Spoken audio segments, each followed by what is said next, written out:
Chairman, thank you. Sometimes when people think about wildfires, they don't think about Oklahoma. They think about some of the areas of tall timber. I do want to remind folks, we do have tall timber in Oklahoma as well on the eastern side of our state, and we have great areas of prairie grass on the west. February the 26th, just a few weeks ago, wildfires broke out in the state of Oklahoma, and according to our forestry services, we had 152,000 acres that were burned. Just in February 26th and the days that are following that, we had a high fire danger day even yesterday, as that is continuing to be able to come. Just in that fire on February 26th and the time after that, we had 19 homes destroyed. We had 4 injuries that were there, a lot of livestock and a lot of fence line through that area. Our neighbors in Texas, where one of the fires actually started and moved into the panhandle of Oklahoma, lost over 1 million acres just at the end of February and early in March. This is wildfire season in Oklahoma. It's when we see a lot of the fires actually take off quickly with dry vegetation and high winds coming through. That's why Senator Brasso, Senator Manchin, we're holding hearings on wildfires as well this week as we continue to be able to talk through the other issues that we can to try to resolve as many things as we can. We do have to address areas of mitigation.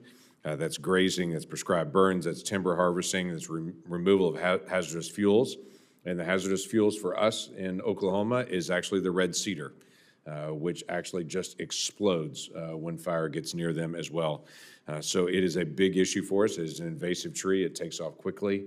And if they're not actually mitigated when a wildfire breaks out, it becomes a major, major issue for us to be able to spread the fire and to be able to accelerate it. You may not know this, but Oklahoma occasionally has severe weather. I know that may be a shock to everybody. So occasionally when we have severe weather, that lightning will also break out a fire, and that has become a long-term issue for us as well. So a lot of our critical infrastructure continues to be able to deal with how they can manage those issues. We also have fires that break out, like it happens at times with our electrical power grid.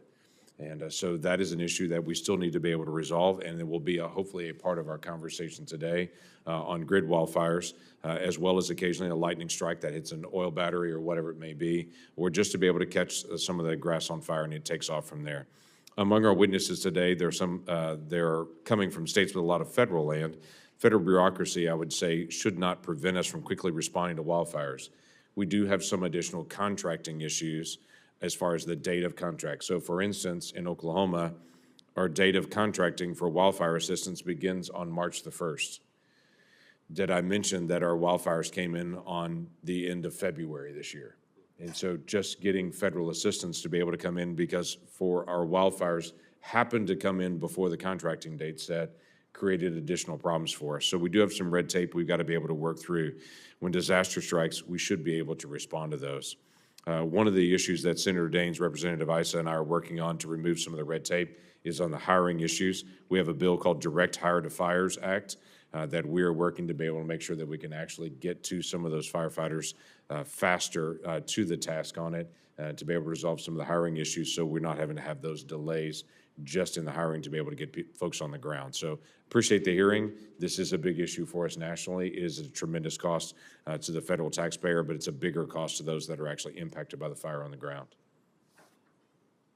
Thank you, Senator Lankford. It's the practice of this committee to swear in witnesses. So if each of you would please stand and raise your right hands. Do you swear that the testimony that you will give before this committee will be the truth, the whole truth, and nothing but the truth, so help you God? You may be seated. Our first witness is Lori Moore Merrill. She is the U.S. Fire Administrator for